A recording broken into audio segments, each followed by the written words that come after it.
talk for today is called Wu Wei. And it's really a continuation of what I spoke on last week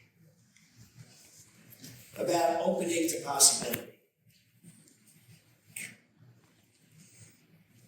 Wu Wei has many different meanings in Chinese. The one that I am using is don't force anything. Don't force anything. And yet we in the West are like, what do you mean don't force stuff? Of course we force stuff. We gotta make something happen. We gotta get out there and work hard and push and scrape and make that life come alive for us, right? Is that, I mean, it's like that Western thing, and here in the East they're like, Wu Wei. And last week I talked about opening to possibility. And so the possibility I'm talking about opening to this week is very similar to the idea, maybe you have experienced this when you were younger, if you can remember the first time you tried to open a jar. And you're there, and you're trying to open this friggin' jar. And somebody comes along and goes, all you gotta do is pop the bottom. And then it goes, boop. If you pop the bottom of the jar just opens.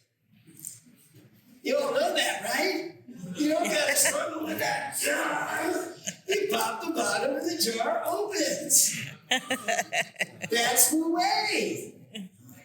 And I'm here to tell you today that no matter what situation you're in, if you are struggling to make it happen, you are not open to the possibility that there's a pop.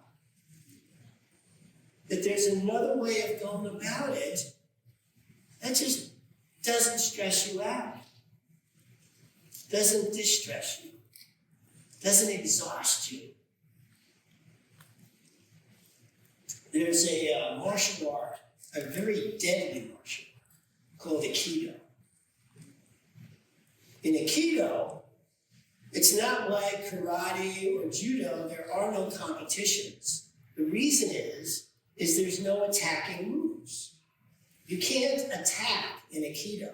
So if you had a competition, you'd have two people standing there going, you gotta attack me, the other person would be going, you gotta attack me, and nothing would happen. So what makes it so deadly? What makes it deadly is if you were a master in Aikido and somebody attacked you with deadly force, you would know that you wouldn't use any force at all except theirs to step out of the way and throw them. And if they came at you with deadly force and you were coming at a Aikido master, the odds are you die. Now, I'm not talking about this because I think of life as something that's attacking you. I'm talking about this because here is a very effective way of not using force and still being effective. There is a way in life for you to get your dreams, to have things happen, to succeed in the way that you want to succeed in Wu Wei. Be very effective. Now, I'm sure you've all experienced at some point in your lives, I know I have way too many times, expending a tremendous amount of energy towards something, and in the end felt like I was spinning my wheels. Like, then all of a sudden, this other way did show itself and pop. And I was like, oh, if I'd only waited, if I'd only sat and looked and been open to the possibility, then maybe I wouldn't have had to expend all that energy and feel so exhausted. And yet, that's what we do a lot of the time. We are not open to the possibility. We are so darn sure we're right that this is the way we have to go about and do it. This is the way it has to be done. And it's thinking that way and moving that way, we get stressed out. We get exhausted. We get angry. We get frustrated. All those emotions motions that have nothing to do with actually getting done what needs doing. I am here today to point out to you that no matter what the situation, no matter what it is, if you're going like this, there's a pot. But you have to be open to that possibility to get it done that way. Or you can struggle. It's your choice. I invite you to open to the idea of Wu Wei. In yoga, they have a saying that I love, which is go into your pose, stretch to your edge, and smile. And if you can't smile, back it up until you can. It's still a stretch, but you get to smile. I think sometimes in our way of doing things in the West, we're all about stretching till we break. We're going to push that stretch because we're going to get to where we're going. We're going to plow through. And in doing so, it'll kill you. Maybe you've noticed that stress kills. There's another way of being. It's called Wu Wei. It's called looking for the pot, so that you're not constantly going like this to get the jump open. There's a kid's story. I can't remember the name of the author of it, but it's about a caterpillar. And this caterpillar comes upon a column of caterpillars going up to the sky. And the caterpillar's thinking, I want to know what's at the top of that column. And so it begins the climb. Just the way we do in school. Begin the climb of getting good grades. Begin the climb of getting into the right clique, the social, clique that we want to get into, and climbing to the top of our class. And then in the workforce, getting that promotion. Climbing into the corporate world, or maybe you're an entrepreneur and you're climbing to get done what needs doing. And so just like you, this caterpillar is climbing and climbing and climbing and getting really good at it. So he's actually making some headway, but it's still climbing and climbing and climbing, and gets to about halfway up when he starts noticing that there are other caterpillars who are just going down, who look exhausted. Some of them are actually falling. But he keeps going. He keeps climbing. And he gets to a point where he actually gets to talk to somebody who's on the way down. He says, what's up there? And the other caterpillar goes, there's nothing up there but butterflies.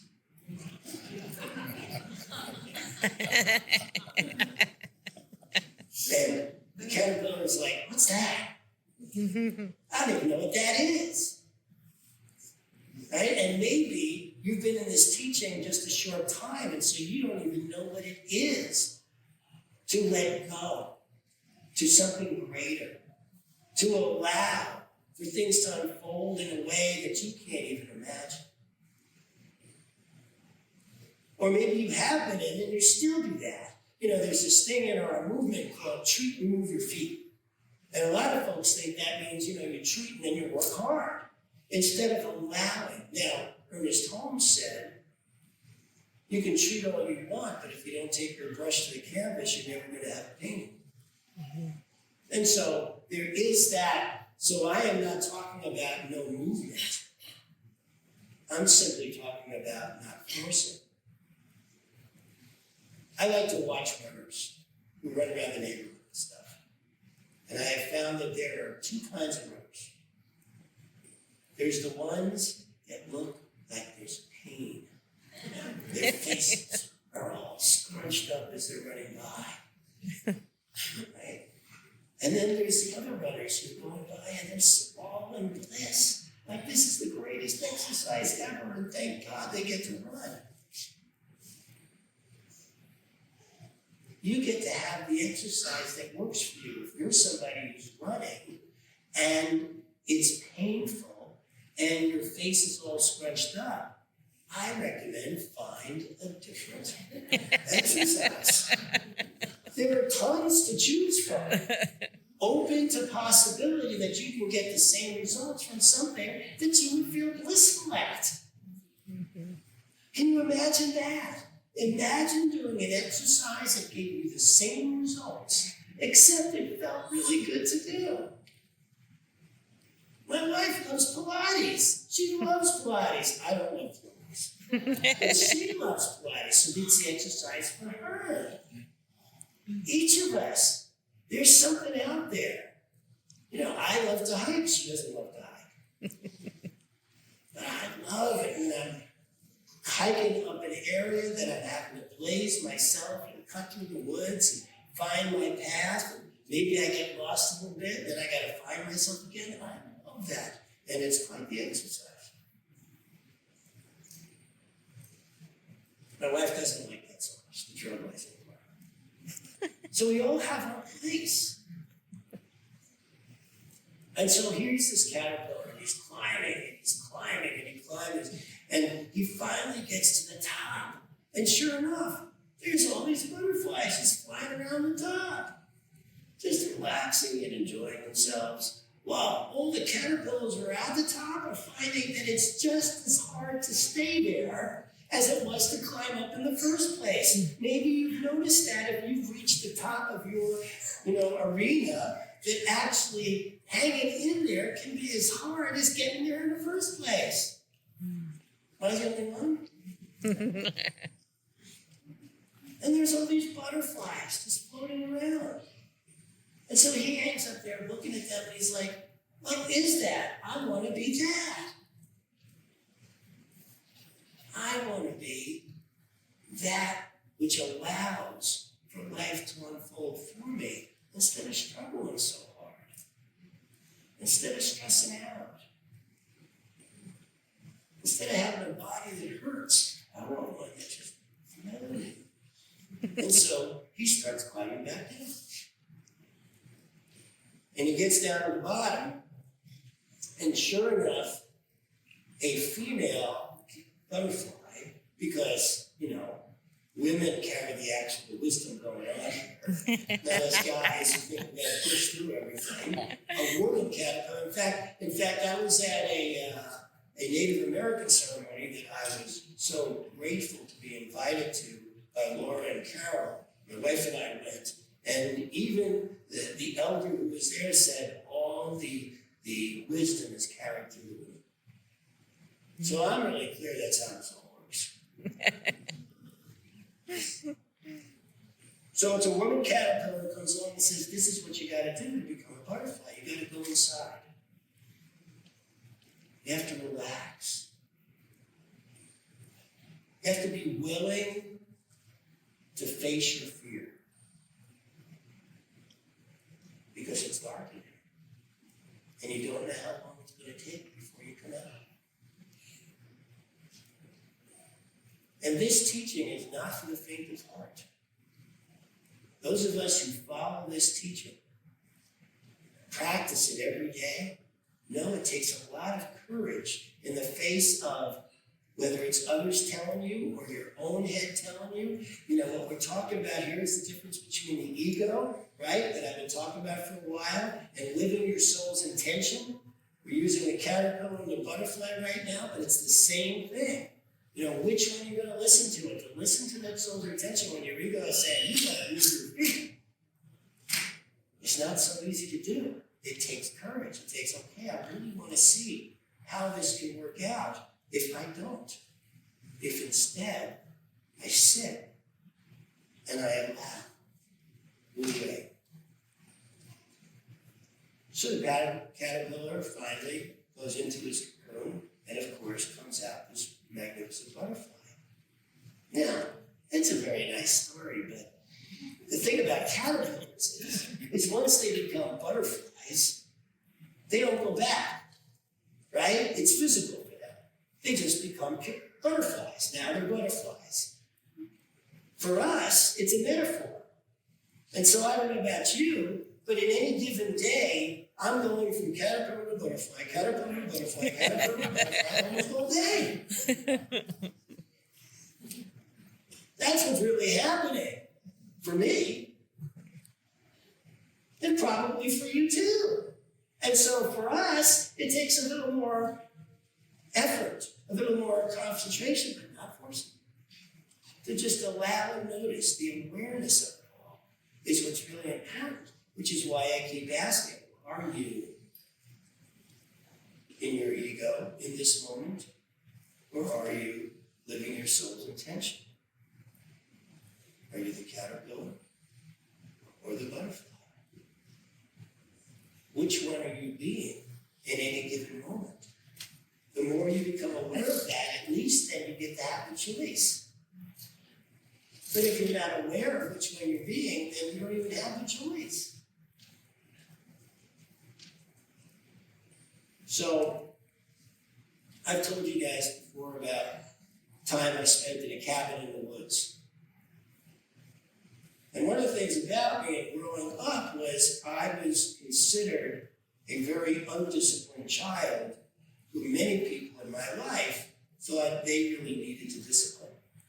And through that process, I came out with the idea that the only way I was going to get anything done is if I forced myself to do it. Since I was undisciplined, I had to force myself to get stuff done. And if I didn't force myself to get stuff done, it wouldn't get done. That is not Wu Wei.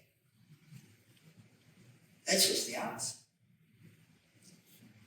So one of the things I came up with while I was in this cabin in the woods was the affirmation that I am a productive person who delivers on time. And I kept repeating that over and over. I wrote it into my meditation, I wrote it into my walks, I wrote it into my hikes, and then I started noticing things shifting. For one, I started being on time to meetings. I started being on time to my schedule. When I said I'd be at a particular place at a particular time, I didn't find myself rushing anymore to get there. But just naturally, because I began to believe in myself at a deep enough level that I'm a productive person who delivers on time. And all of a sudden, things started shifting in ways that I had not imagined, that were subtle and sometimes hard to notice. But the first thing I noticed was I wasn't late anymore and I wasn't rushing. I was no longer forcing myself. The next thing I noticed was being called a procrastinator my entire life up to that point. I started recognizing that it wasn't that I was a procrastinator. It was that I was brought up with the idea that once you start something, you better finish it. Maybe you heard the same thing. Young man, once you start it, you finish it. I get a lot. And that can create taking big bites. And the more I learned about myself, I learned that I'm a small bite guy. I like doing a little bit at a time. But I didn't even know that about myself because I was so not starting because I thought if I started it, I had to finish it. Instead of get a little bit done this day, get a little bit done this day, get a little bit done this day, working my way through the week. And so as I began to realize that about myself, organically, without forcing myself, I started approaching the projects in my life from a very different headset, all from the idea that I'm a productive person who delivers on time.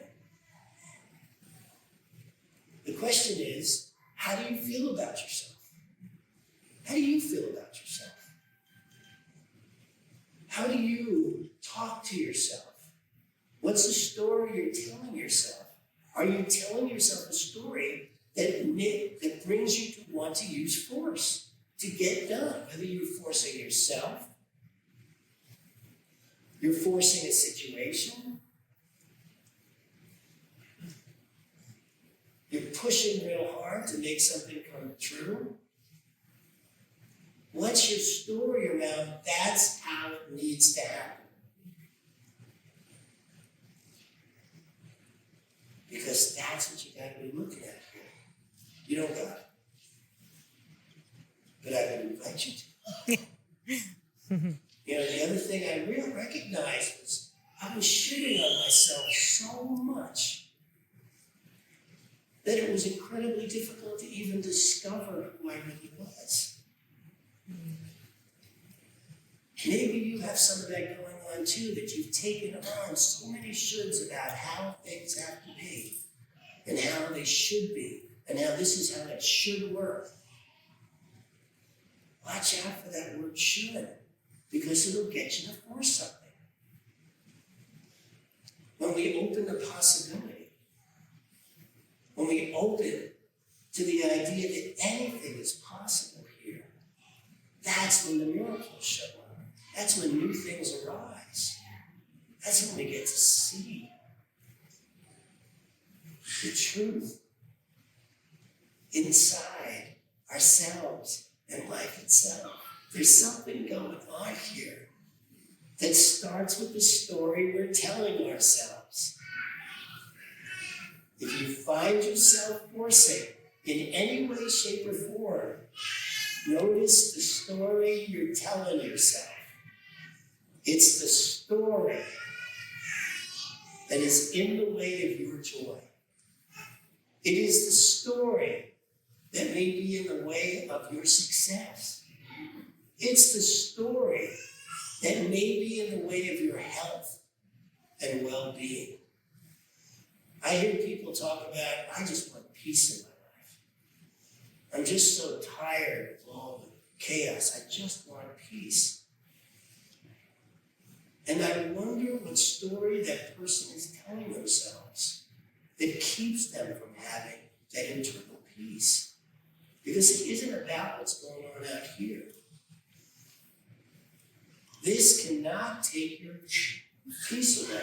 What's going on in the world, what's going on with your neighbor, what's going on in your relationship, what's going on in your life right now cannot take your peace away, but the story you're telling yourself about it can.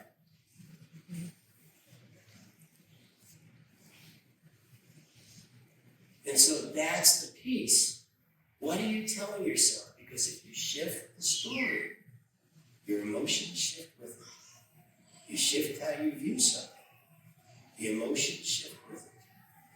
Eric Butterworth tells a great story about a girl, little girl, 6-year-old girl whose dog had died. And the father brings the little girl to the back window where the brother is digging a hole and burying the dog.